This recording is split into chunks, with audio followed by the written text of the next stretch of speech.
Now, you've been a change agent, particularly in your latest company, Simulmedia. What is going to drive the change, and what do you hope to accomplish over the next 5 years?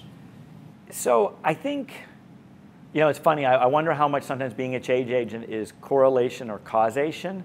I think if I appear to be a change agent sometime, I think a lot of it is hopefully either with good luck and good planning, I've been able to put myself and some businesses in a place where a lot of change is occurring. So the good thing is you get a lot of credit for making that change happen when hopefully you you can sort of read the trends. So the number one thing to be able to be a good change agent is to go to a place that's changing or likely to change in a big way. And then I think you have to then pick those couple things that you actually can affect and recognize that big markets aren't going to be changed by any one person or one company, but if you can read the trends right, you can get in them. And so, I think the big trends now that have been coming for 30 years are that all media is going digital, all media is going on demand, all media is becoming personal, and all media is becoming accountable.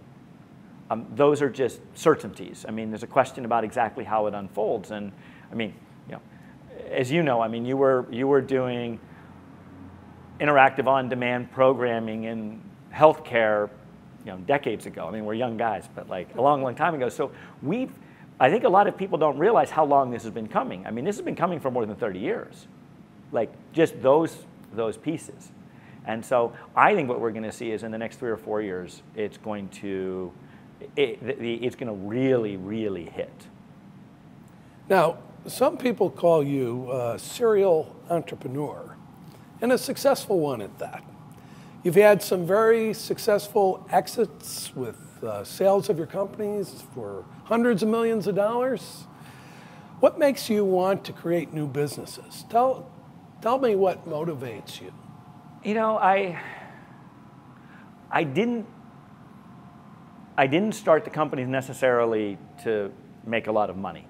That part's nice, but I think part of it was the first one. I started because I saw an opportunity. I was dissatisfied with the idea of being, even as a lawyer, a mechanic on an assembly line of litigation or legal work, and I think I have a real desire to control things, which means I wasn't going to be a good employee. So the first thing is if you start a company, then you don't have to have a boss. And I think I do better that way. The second company I started because I had to.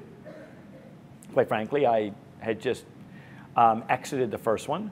I didn't take a package so I wouldn't have any non-competition, which meant I had to be working in the next day.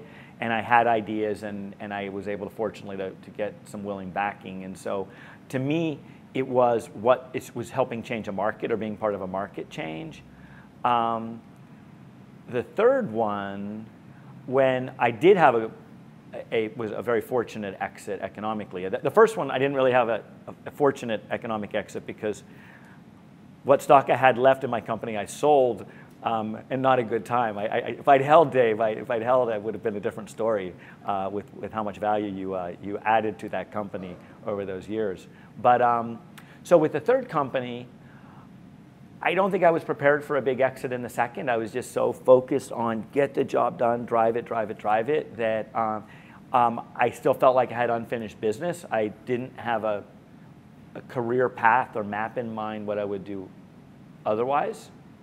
And I love it, and I could see some, and also I think one of the things that drives it is for me, it's been like a 20 or 25 year path towards this digital change to media and advertising. And I didn't want to miss what I thought would be the really critical moments or innings in the game when we would see things that had been taking decades to develop would finally happen.